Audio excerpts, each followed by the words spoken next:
My name's Laura. I'm 34 years old, and I live in Chicago.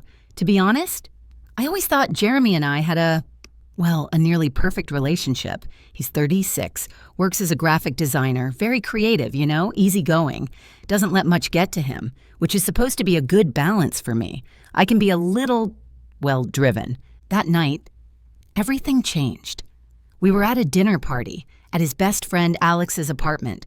Now, Jeremy doesn't have a massive group of friends, but he's intensely loyal to the ones he does have. So when he wants to see them, I always make an effort. The plan was simple. Have some wine, enjoy a nice meal, and be home by 11. It started off perfectly normal. The apartment, it was filled with that warm chatter, from people who'd known each other for years. I didn't know everyone, but that's never been an issue for me. I'm good at navigating social situations. I actually enjoy being in the spotlight when the mood strikes. So while Jeremy was catching up with Alex, I worked the room. A few hours in, the six of us left at the dinner table were laughing about old college stories. At some point, the conversation shifted. Careers, ambition. Someone asked what the wildest get-rich-quick scheme we'd ever had was. It was all hypothetical fun, of course, but the question made me smirk. I looked at Jeremy. He was sitting next to me, listening quietly as usual. And without thinking, I said something like, "Oh, you should ask Jeremy about his big plan. He's going to become a master woodworker in our garage." It got a laugh, a big one, and I felt that little jolt of energy you get when you've landed a good line. So I kept going. I teased him about the stacks of lumber piling up, how he spends hours watching online tutorials on joinery, and I threw in a joke about how our retirement plan was now apparently resting on artisanal cutting boards. People were howling. Even Alex's wife made a lighthearted comment about getting a discount on a custom table. It turned into a whole running gag for the next few minutes. Jeremy, though, he didn't say anything. He just sat there with this tight, weird smile. You know the kind? The one you wear when you don't want to ruin the fun? But I could see it in his eyes. He wasn't laughing. So naturally, instead of letting it go, I doubled down. I gestured toward him dramatically and said, "Seriously, though, the man bought a $300 model plane. For a hobby, no offense, babe." The table erupted again. It was funny, wasn't it? And it's not like I was lying about the model plane, but then, out of nowhere, Jeremy pushed his chair back, stood up, grabbed his coat from the back of his chair, and walked out of the apartment. No word, no explanation. At first, I thought he was just stepping out for some air, but when he didn't come back after a few minutes, I knew he was gone, like really gone. The mood at the table just plummeted instantly. The laughter evaporated into this awkward, heavy silence. Alex looked at me, his expression unreadable. "You okay?" That was a little rough, which completely blindsided me. In my head, it was just a joke. A joke! We tease each other. It's not like I crossed some sacred line. Still, I tried to recover. I shrugged and said with a nervous laugh, "He's probably just tired. You know how he gets. He's fine." But inside, I was seething. What was his problem? It's not like my comment wasn't based in fact, and it's not like anyone there was going to judge him for a hobby. If anything, I thought I was making him seem relatable, for being able to laugh at himself. I stayed for another hour, but the energy was gone. The conversation was stilted, and I felt this uncomfortable mix of anger and public humiliation. Finally, I made my excuses and called a ride-sharing service. When I got home, Jeremy was in bed, pretending to be asleep. I didn't say a word. I figured he'd be over it by morning. But the next day was different. He was cold, distant. When he spoke, his words were clipped, as if speaking to me required some monumental effort. I asked him what was wrong, and he just looked at me, flat eyes, and said, "You belittled me in front of our friends." Just like that. That caught me off guard because, again, I didn't think it was that serious. I told him, "It was a joke, Jeremy. Don't be so sensitive." He didn't reply. He just left the room. And that's when I realized, oh, he wasn't going to just let this go. When I woke up the next morning, Jeremy was already in the kitchen, nursing a mug of coffee. He didn't acknowledge me when I walked in, which sent a fresh wave of irritation through me. Fine. He was still upset, but the silent treatment? Childish. And it wasn't going to work on me. "Morning," I said, getting my own coffee. No answer. He just continued scrolling through his phone as if I were invisible. "Okay, are we really going to do this?" I asked, taking a seat opposite him. "Because if so, can we just get it over with?" He placed his phone on the table and finally met my gaze. "Why do you think it's acceptable to mock me like that in front of people?" His voice wasn't angry, but it had this steely edge I wasn't used to. "Oh my God, Jeremy, are you really still on this? It was a joke," I said, unable to hide my exasperation. "I wasn't trying to mock you, but that's exactly what you did." He countered, "You made me feel small in front of everyone. You don't think I already know my hobby isn't some high-powered career? You didn't have to frame it as a punchline." I leaned back, crossing my arms defensively. "Okay, but you abandoned me there, Jeremy. Alone. You're upset about a joke. But you think it's okay to just walk out and leave your wife at a dinner party? How's that acceptable?" "I had to leave," he said, shaking his head. "Do you have any idea how disrespectful that was? You don't talk about your husband that way, Laura. Not in public. It's like you were actively trying to diminish me." I let out this sharp, frustrated laugh. "Jeremy, it was teasing. Everyone was laughing. It's not like I called you a failure. And frankly, storming out like that didn't exactly make you look strong. You left me to find my own way home. What kind of man does that?" His face flushed, and I saw his jaw tighten. "You don't see it, do you?" he said, his voice rising. "You don't respect me. If you did, you wouldn't have said any of that. You wouldn't have continued when you saw it was making me uncomfortable." I threw my hands up in the air. "Of course I respect you, Jeremy, but you didn't act with much respect last night, did you? A grown man doesn't just run away from a dinner party because he's the butt of a joke. You could have pulled me aside. Instead, you vanished. And now you want to preach to me about respect." He stared at me for a long, hard moment. I could see him weighing my words. Finally, he let out a long breath and dragged a hand through his hair. "You're right," he conceded quietly. "I shouldn't have left you there. That wasn't fair to you." I raised my eyebrows, genuinely surprised by his admission. "Yeah, that's what I thought," I said, leaning forward, feeling my confidence return. "So, maybe next time, don't overreact. If you had just spoken to me, we could have avoided this whole thing." He didn't reply for a moment, just swirled the coffee in his mug. "I just wish you'd consider my feelings before you speak," he said softly. "I'm not asking you to be someone you're not. Just consider it." I shrugged, not wanting to concede any more ground now that he had apologized. "Sure, I'll consider it. But you need to think about how you handle your emotions, too. Deal?" He nodded, but he still looked wounded. I could tell. The issue wasn't resolved for him, but for me, as far as I was concerned, I had won. The matter was settled. After our argument, I felt vindicated. Jeremy had apologized for leaving, which in my mind meant I was right. And that was that. Sure, he was still a bit distant, but I was confident he'd get over it. He always did. That was the dynamic of our relationship, you see.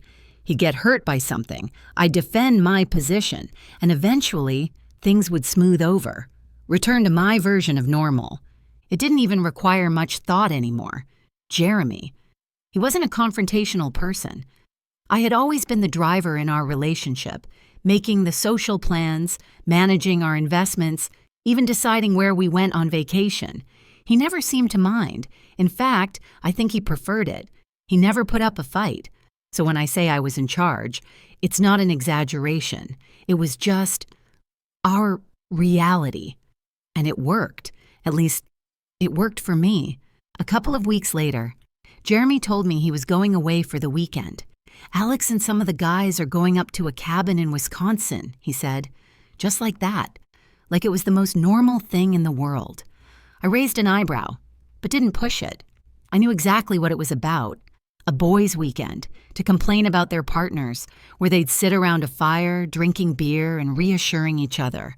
I could already picture them, talking about how I was overbearing and how Jeremy deserved someone who appreciated him more. I wasn't naive. I saw the looks from their wives after the dinner party. I wasn't surprised. Women in that group, they always acted so supportive of each other, but they were quick to judge. Still, I let it go.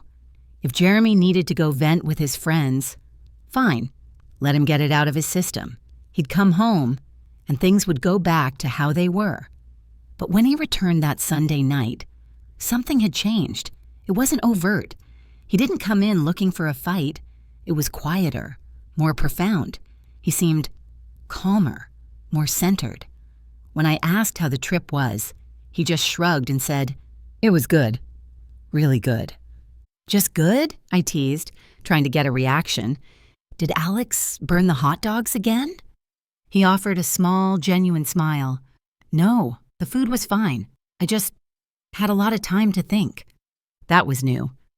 Usually, he'd recount the whole weekend, every joke, every story.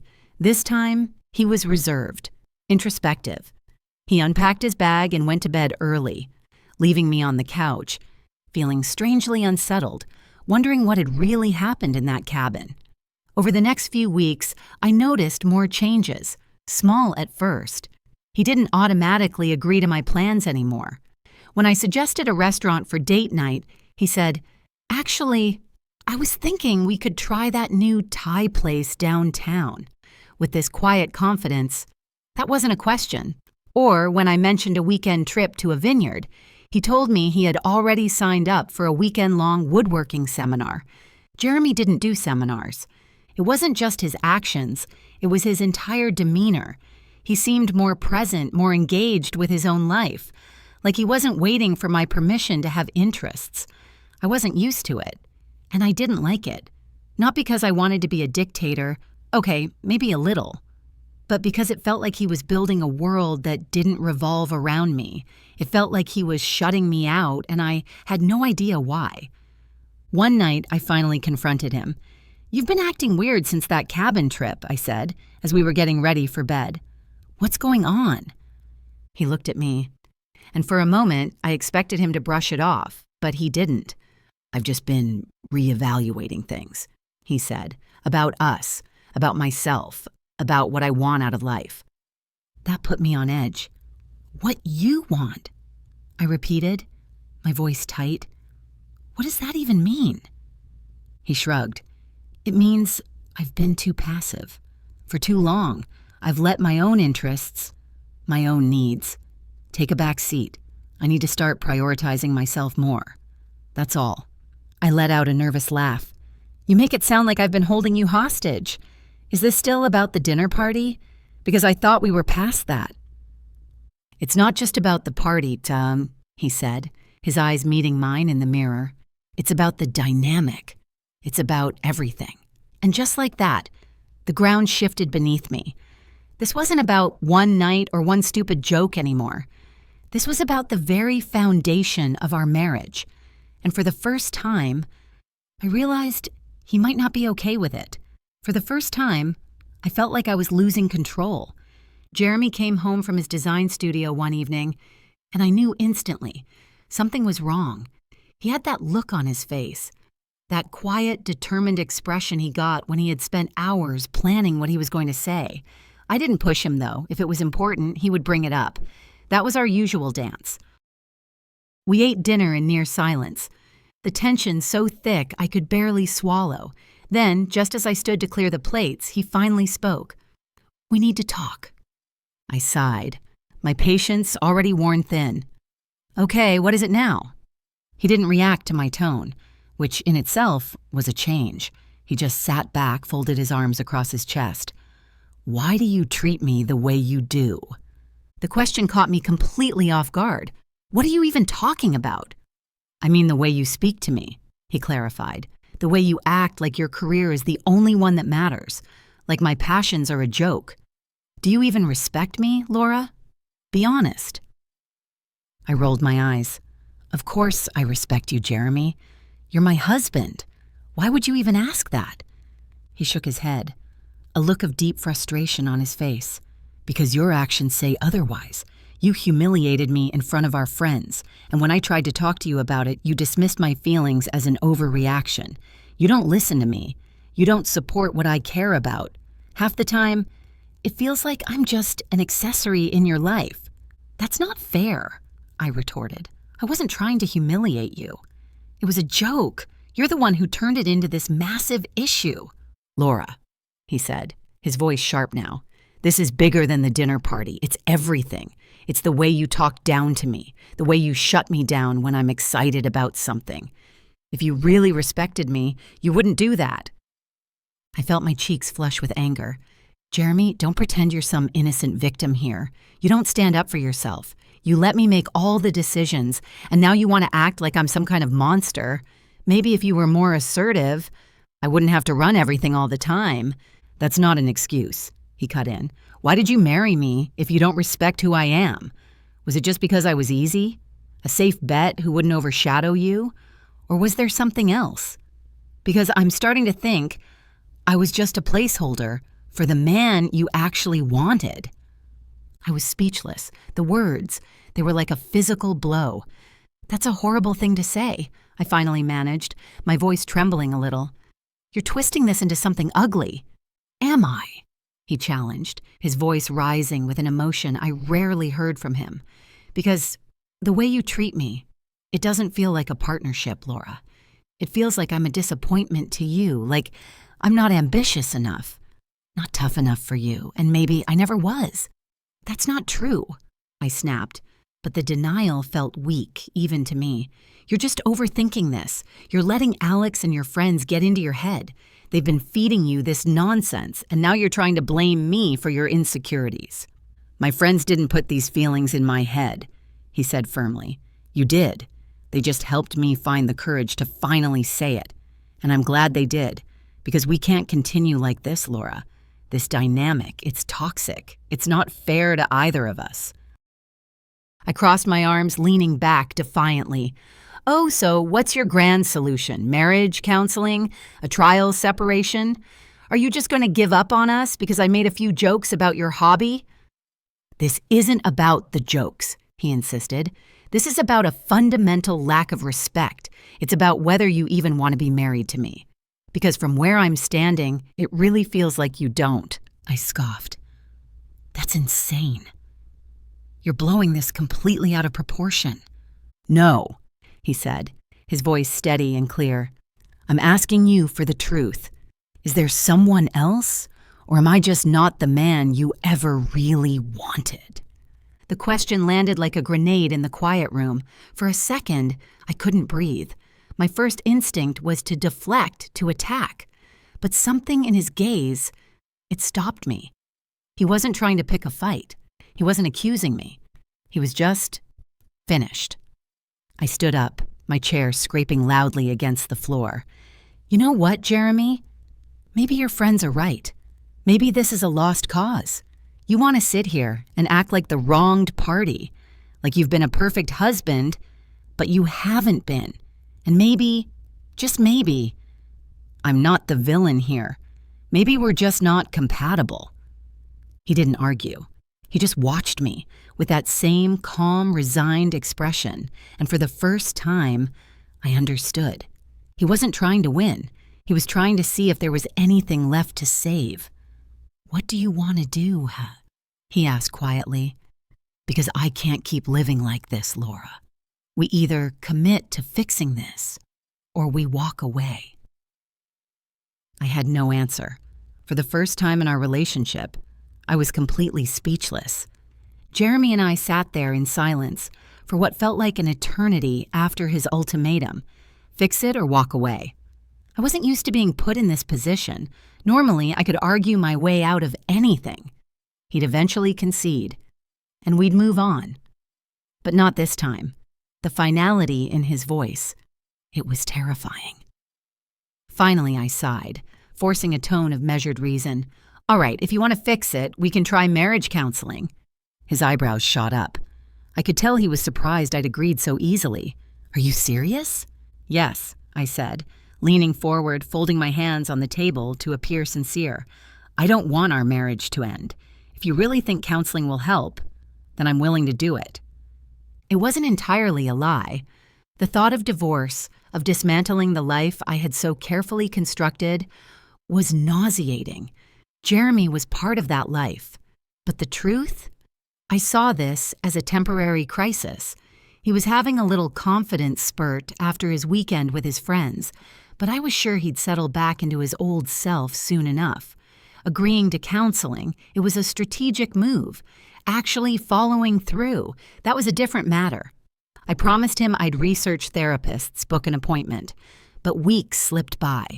And I never made the call. Every time he asked, I had a ready-made excuse. Oh, I've been swamped at work, or the best ones have a 3-month waiting list, or I'm waiting to hear back from a few offices. He seemed to buy it at first, but after a while he stopped asking. I took that as a win. I assumed he'd let it go, just like I thought he would. Then, one night, he called my bluff. We were on the couch watching a documentary when he muted the TV and turned to me. You never looked for a counselor, did you? I froze, caught off guard. I quickly composed myself. I told you I've been trying. Finding the right person isn't easy. Laura, don't lie to me, he said, his voice calm but unyielding. You never had any intention of going, did you? I rolled my eyes, my defensiveness flaring up. Oh, come on, Jeremy. Don't make it sound like I don't care about us. I said I would do it, and I will. No, he said, cutting me off decisively. You won't, and you don't care. Not enough to actually work on this. If you did, we wouldn't be in this position. Here we go again, I muttered, crossing my arms. Why do I always have to be the bad guy? Because you refuse to take any responsibility, he snapped, his voice finally rising. You don't respect me, Laura. You don't take my feelings seriously, and honestly, I'm done. I'm done pretending this is something that can be fixed. I want a divorce. I just stared at him, my mind reeling. What did you just say? I said I want a divorce, he repeated, his voice level, steady. This relationship isn't healthy. You don't respect me, and I can't stay with someone who refuses to even try. I laughed, a sharp, incredulous sound. You can't be serious. I am, he said, looking me directly in the eye. I've been serious for weeks. I just had to be sure there was nothing left to save. And there isn't. You're being absurd, I said, shaking my head. You're just angry right now. You'll wake up tomorrow and realize how stupid this is. No, Laura, he said firmly. I'm not angry. I'm just done. I deserve to be with someone who values me. That's when the panic, it truly set in. This wasn't a threat. It wasn't a tactic to win an argument. He meant it. He wanted to leave, and I completely lost it. Are you kidding me? I shot up from the couch, glaring down at him. You want a divorce? After everything I've done for you, after all the years I've supported us, while you messed around with your little hobbies? Stop, he said sharply, but I was too far gone. No, you're going to listen to me, I seethed, my voice escalating. You're weak, Jeremy. You've always been weak. You let me manage our entire lives for years, and now you think you're some man of principle because your buddies told you to grow a pair. You're a joke. My voice cracked, and tears of rage started streaming down my face. I wish I'd never married you. You're an embarrassment. A sensitive artist who can't handle a single joke without running off to his friends for a pep talk. And now you have the nerve to think you're better than me? By the time I finished, I was shaking, my chest tight with a whirlwind of emotions. But as my words echoed in the silent room, a horrifying clarity washed over me. There was no one else to blame. Not Jeremy, not his friends, not anyone. Only me. He stared at me for a long moment, his face unreadable. Then he stood up and walked to the door. "You don't have to say anything else," he said quietly. "I'll stay at Alex's tonight. You can call me when you've had time to think about what you really want." And just like that, he left. For the first time in our entire relationship, I had no control over the situation. And for the first time, I was terrified I didn't want him to come back. Weeks went by after Jeremy told me he wanted a divorce. He stayed at Alex's apartment most nights, only returning to the house every few days to pack more of his things. Each time I saw him, he felt more and more like a stranger. He didn't look at me with the same warmth. His voice was polite, but distant. It was like speaking to a business acquaintance, and the coldness of it. It was a constant, dull ache in my chest. I'd try to make small talk whenever he was there, desperate to break the icy silence between us, but he would keep his answers brief, non-committal. The moment the door closed behind him, I'd crumble. I'd sit on the sofa in the now too quiet house and just cry, replaying everything in my head, wondering how it all fell apart so completely. But as much as I hated the emptiness, I couldn't bring myself to accept my role in it. It was easier to tell myself it was his fault, that Alex had poisoned his mind against me. I clung to that narrative, to keep from drowning in my own regret. The divorce was finalized, with a quiet, bureaucratic efficiency. It was as fair as these things can be. No one was financially ruined. I kept the condo, he kept his car and the contents of his studio, and we divided our savings down the middle. But it felt like a profound loss, not a victory. It felt like I had amputated a part of myself that I could never get back. After the papers were officially signed, Jeremy stopped coming by completely. I'd see glimpses of his new life on social media, pictures of him in his new, larger workshop, covered in sawdust and smiling, photos from art fairs where he stood proudly next to his intricate, beautiful furniture. He looked happy, genuinely free, and the supportive comments from his friends and even strangers who admired his work made it painfully clear they were all on his side. The people I considered our mutual friends, they slowly faded from my life. The invitations to dinner parties stopped. The casual check-in texts ceased. It was a quiet, collective shunning, as if I had been methodically edited out of the group photo. At first I was furious. How could they all abandon me so easily? But deep down, I knew the truth. They were never my friends. They were his, and they had never truly liked me. Maybe they had seen something in me that I refused to see in myself. 3 months after the divorce, it wasn't the silence from everyone else that bothered me most. It was Jeremy's happiness. Every time a new photo of his success popped up, it was a fresh, sharp reminder that he was thriving without me. That was the sting that hurt more than anything. I tried to convince myself it was all for show, a performance for the internet. But the pride in his eyes, it didn't look fake. He looked confident, strong, different, like the man I had always secretly wished he would be, but only now that it was far too late for me to appreciate it. I tried to move on. I threw myself into my work, downloaded the dating apps, but it all felt hollow. The men I met were a parade of disappointments, either arrogant, aimless, or looking for something casual that I wasn't. I didn't even know what I wanted anymore.